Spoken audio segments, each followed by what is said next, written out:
Is this how people do booktube? How do you work this way? What's wrong with everyone?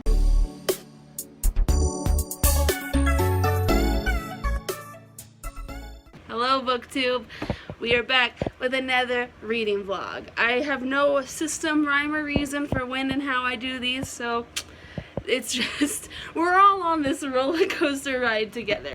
I have finished reading The Wind-Up Girl earlier in the year, thank God. I think I read it the first day of the year. And then I finished reading the other book I was reading, An Unkindness of Ghosts. I finished that. So I'm going to take you along with my week as I read stuff. Yeah, so these are the first books that I am going to start and finish in the new year. Okay? So this was a Christmas gift from my partner, who knows the kind of books I like to read, which is the books that make you feel all the feels for our current state of political and social atrocities and chaos. Everyone's having a good time. Anyways, it's Interment by Samira Ahmed. Yeah, I started it yesterday.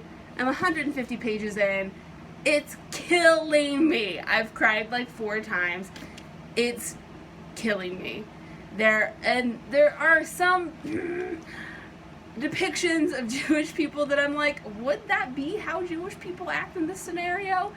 I don't think so, but so is this anti-Semitic? I don't know. But overall, just that little bit, I'm gonna see how that pans out. I'm just like, I don't feel comfortable about that, but that's not the main messaging of the book. It happens basically a year after this census that's about to happen, or just happened. I have no idea. I didn't take part in the census. We didn't get anything in the mail. Who's counting us? We're everywhere. It happens a year after that, and anyone who put Muslim as their religion is being rounded up, put into internment camps, which used to be Japanese internment camps during World War II. Also good times. Yeah, it's so fucked up. Because it's so real. Because it's talking about things that had just recently happened. Like, it's talking about the election, it's talking about the Muslim ban, it's talking about all this shitty stuff that the president has done. So this is like realistic. This isn't a far cry of where we're currently at, especially with what's been going on recently. So that's fun. The second book I'm reading is on my phone that I got at this, I just found out about this website, and I'll put it down below, or I'll talk about it later when I figure out what it's called, because I forgot. I think it's like openlibrary.org. Yeah, I think that's it. It's openlibrary.org. And they have books that neither of my 2 library book apps have. They just have all of the books. It's incredible. So a part of my 2020 reading goals is to read books that have been on my TBR like since high school. I've had a Goodreads for a really long time, y'all. A really long time. Yeah, so I want to start reading books that were on my TBR on Goodreads like 7, 8 years ago. That was really frustrating. My phone has been running out of battery lately, so I'm having to use my little camcorder gang. Alchemy of Stone by Ekaterina Sedia. Okay, that's the second book. Why is this so difficult? I have to go to work now. I'll keep you updated on my life, and I'll talk to you like this from now on. You're welcome. Have a nice week. This book is killing me. I read about 100 more pages last night, and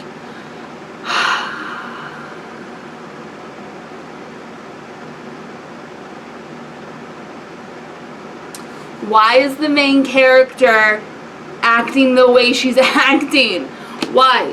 Like, you know the threats and the danger you're putting yourself in, but you're making all these stupid, reckless decisions that don't need to happen. So it keeps setting up like how dangerous the situation is that they're in and how fucked up it is. but then they keep having her do stupid things and getting away with it. So it's like, how dangerous is it? You're telling two different stories. Like, what are the odds that this one girl is just gonna consistently get away with things? How realistic is that? I only read a little bit of The Alchemy of Stone at work yesterday. So far, I really like it. The fantasy elements and like the steampunky elements are just, to me, really well written. I'm only like 50 pages in, and I really like the characters that I've been introduced to so far. There's this guy called the Soul Smoker. How badass of a name is that, first of all? And so, yeah, I'm digging it so far. The tone of it is like dark, Victorian, fantasy. Oh yeah, I would like wish I was vlogging last night, because like this was me, but I had just taken a shower and was like in bed with my hair all up as mess, so no. But like this is me reading this book last night when some dumb shit was going down. I'm gonna go to my office, my apartment office, and pick up what's either hot sauces for my partner or a little accordion thing that I bought as a gift for my other partner. So let's go start the day. It's here and it's like so cute. Look at how cute it is. Okay, I don't know how to play this, so don't like judge me for playing it wrong, but let's do.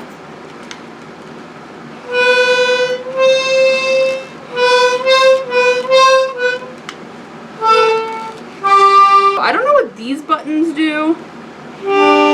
Oh, they do their own thing. Okay.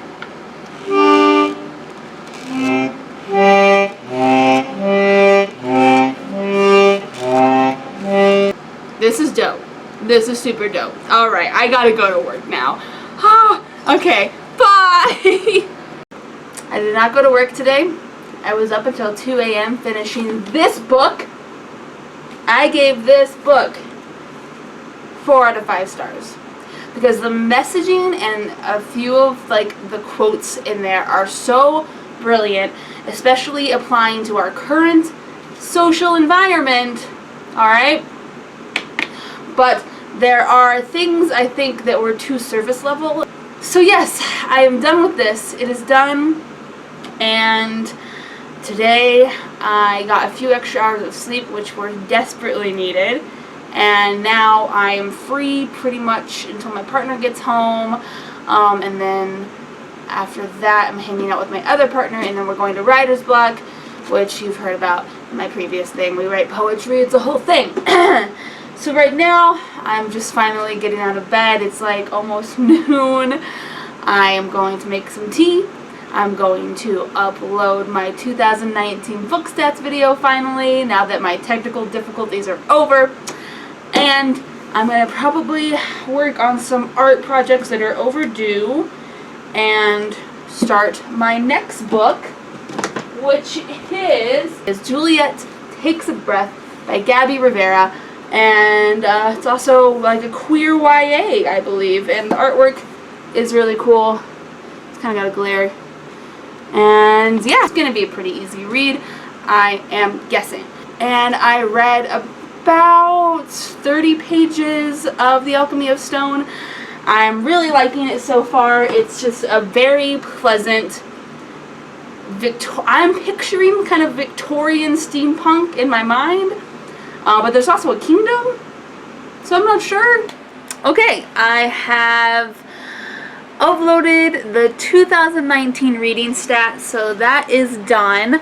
I have been watching a bunch of different booktubers because I am subscribed to like 8 or 10, and I want to obviously subscribe to more so I can get really into the community and stuff, but I'm a picky YouTube watcher, and yeah, that's that. So I tend to not like the unhaul and hauling type of video, so if that's like the majority of someone's channel, I'm probably not going to be inclined to subscribe, or if it's only new YA, that's just not generally what I read. I also want a diverse pool of booktube in which to engage in that includes race, queerness, age. Okay, just real quickly, because this is bothering me.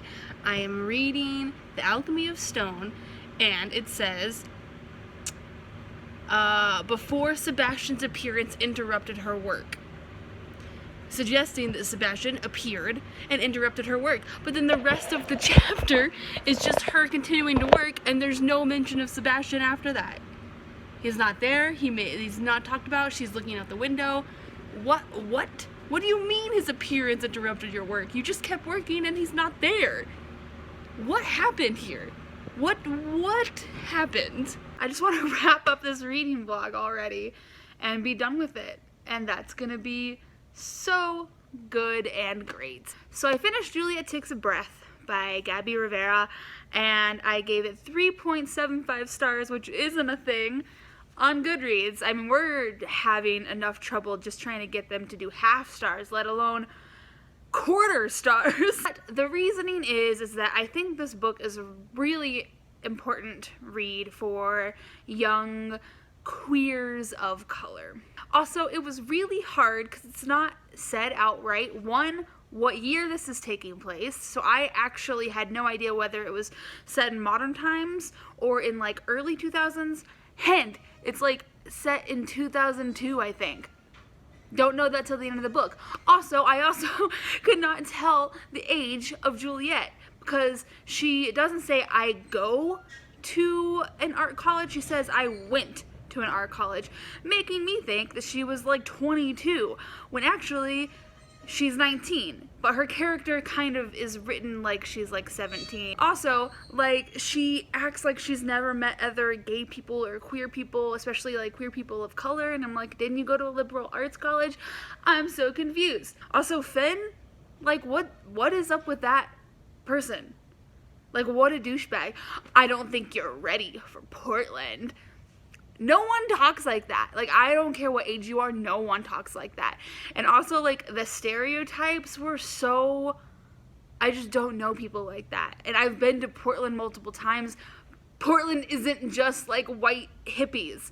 There's hipsters, there's punks, there's business people, there's families, there's like normies exist in Portland as well. And I also wish that Portland had been explored more. Like, Juliet goes to like 2 locations in Portland. Like, why even have it set in Portland and then like talk about the people there, but you don't talk about any of the places outside of Pal's books and the library? So many other cool places in Portland. It's just not explored at all. And also, like, Juliet doesn't make her own friends in Portland. It's all like older people that she meets through what's her face. I don't really know what that's about. But overall, I think a really important read for these specific intersectionalities. The other book that I read this weekend, it's something that I got as a gift like years ago, and I just had it around my house, and I finally decided to pick it up and read it because I needed something to read after I finished Juliet. And it was Loba by Dion LaPrima. Is that right? I sure hope so. It's a book of poetry about Loba, who I think is supposed to be this wolf goddess thing, and it had a lot of elements that I really enjoyed. It talks a lot about like all the dark goddesses, whether it be Egyptian, Celtic, African. It goes through all these different types of dark goddesses, so it's very kind of dark, but there are parts of it that just like are like, why you gotta use the C word so much? Is this necessary? But a lot of the imagery was really enjoyable, I thought. I'm really picky about poetry though, so I gave it 3.5 stars. Poetry books are hard to rate for that exact reason. And it gets pretty repetitive at the end, so it was a book. I read it. Moving on. I'm about halfway done with The Alchemy of Stone. It's kind of hard to tell exactly what the plot is yet, but the characters are enjoyable, so that's an easy read for me.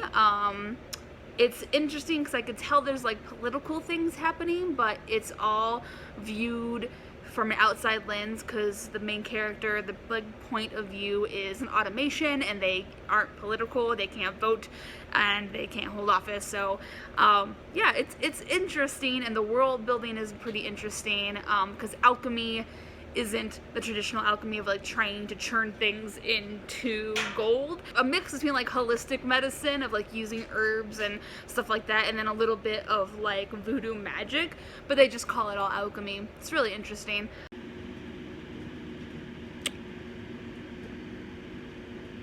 So, just finished The Alchemy of Stone.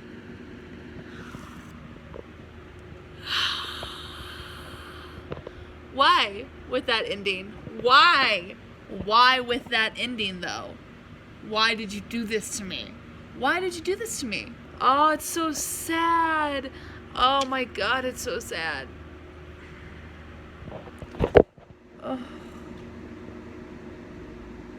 Okay, well that's what I have to say about The Alchemy of Stone. The ending is sad. Do not read this book unless you want just a sad ending. I mean, there are some positives, sure.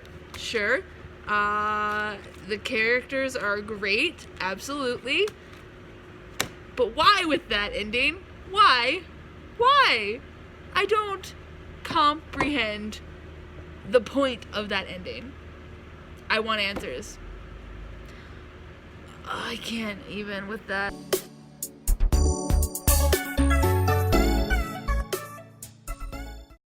How does the internet work? I don't really quite comprehend it. I'm kind of having a panic attack about it. What book am I reading? If it looks like I've been crying, it's because I have.